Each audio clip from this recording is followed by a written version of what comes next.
اصل میں بیٹیوں کو معاف نہیں کرنا پڑتا، بیٹیوں کو معاف کرنے کی ضرورت ہی نہیں ہے، کیونکہ اس کی وجہ یہ ہے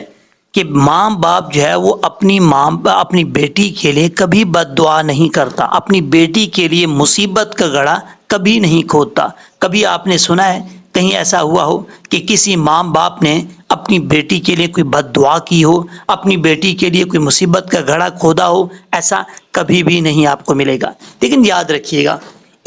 ہر رشتے کا ایک معیار ہوتا ہے، اسی طریقے سے اپنی بیٹی کا جو رشتہ ہے یہ بھی ایک اپنی معیار جو ہے وہ اختیار کرتا ہے۔ اب یہاں پر سوچنے والی یہ بات ہے کہ جیسے آپ اپنی بیٹی کو کسی اور گھر میں بیاہ کر دیتے ہیں، کبھی اپنی بیٹی کی شکایت سننے کو ملتی ہے جب وہ اس گھر والے، دوسرے گھر والے یعنی لڑکے کے گھر والے کوئی شکایت لے کر آتے ہیں اپنی بیٹی کی، تو آگے سے ماں باپ کا پتہ ہے کیا جواب ہوتا ہے؟ یہی جواب ہوتا ہے۔ جب بھی ان سے کہا جائے کسی شکایت کا تو آگے سے کہتے ہیں کوئی بات نہیں، بیٹی ہے سیکھ جائے گی، آہستہ آہستہ اس کو موقع دیا جائے، سیکھتے سیکھتے سیکھ جائے گی۔ تو میرا بات کرنے کا مقصد یہ ہے،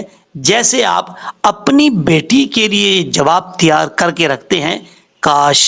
یہی جواب آپ اپنی بیٹی کے لیے، اپنی بہو کے لیے بھی تیار کریں۔ آپ کی جو بہو، آپ کسی اور کی بیٹی کو بہو بنا کر اپنے گھر میں لاتے ہیں، جب اس بچی کی ساس آپ کی طرف شکایت لے کر آتی ہے اپنی بہو کی، تو آپ کیسے چلملا اٹھتے ہیں، کتنے غصے سے بولتے ہیں کہ اس نے ایسے غلط کام کر دیا، اور اس کے لیے کتنے برے طریقے سے فیصلے لیتے ہیں، چند لوگوں کو بلا لیتے ہیں کہ یہ اس نے بات جو ہے وہ ٹھیک نہیں کی۔ یہ اپنی بہو کے لیے اتنا ظالمانہ رویہ آخر کیوں اختیار کرتے ہیں؟ جیسے آپ اپنی بیٹی کے ساتھ رویہ اختیار کرتے ہیں، اچھے طریقے سے ان کے ساتھ اچھا سلوک برتاؤ کرتے ہیں، اسی طریقے سے آپ دوسروں کی بیٹیوں کو بھی عزت دیں، اپنی بہو کے لیے بھی یہی جواب تیار کریں۔ جب بھی اس بہو کی ساس کوئی شکایت لے کر آئے، کوئی دیور شکایت لے کر آئے، تو فوراً آپ نے یہی جواب دینا ہے، کوئی بات نہیں بیٹا، یہ ابھی بچی ہے، سیکھ جائے گی، سیکھتے سیکھتے سیکھ جائے گی۔ یقین کریں وہ آپ کی بہو یہ بات سن کر اس کا دل اتنا بڑا ہو جائے گا، جو اگر وہ کوئی ایسا غلط کام کر بھی رہی ہے تو وہ اپنے آپ کو ٹھیک کرنے میں لگا دے گی، اپنے آپ کو ٹھیک کرنے کی کوشش کرے گی کہ میرا سسر کس طریقے سے، کس اچھے رویے سے بات کر رہا ہے، تو مجھے بھی کچھ نہ کچھ سوچنا چاہیے۔ اچھا، اب بات کرتے ہیں، دیکھیں جس طریقے سے آپ اپنی بہو سے رویہ رکھیں گے، یاد رکھیے گا آپ کی بیٹی سے بھی وہی رویہ رکھا جائے گا کسی دوسرے گھر میں۔ آپ دوسروں کی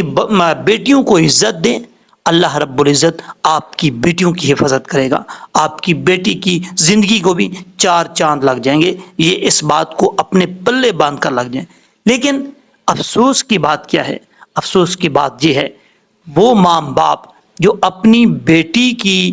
وکالت کرتے کرتے پوری زندگی گزار دیتے ہیں، پوری زندگی اس وکالت میں گزار دیتے ہیں، جب بھی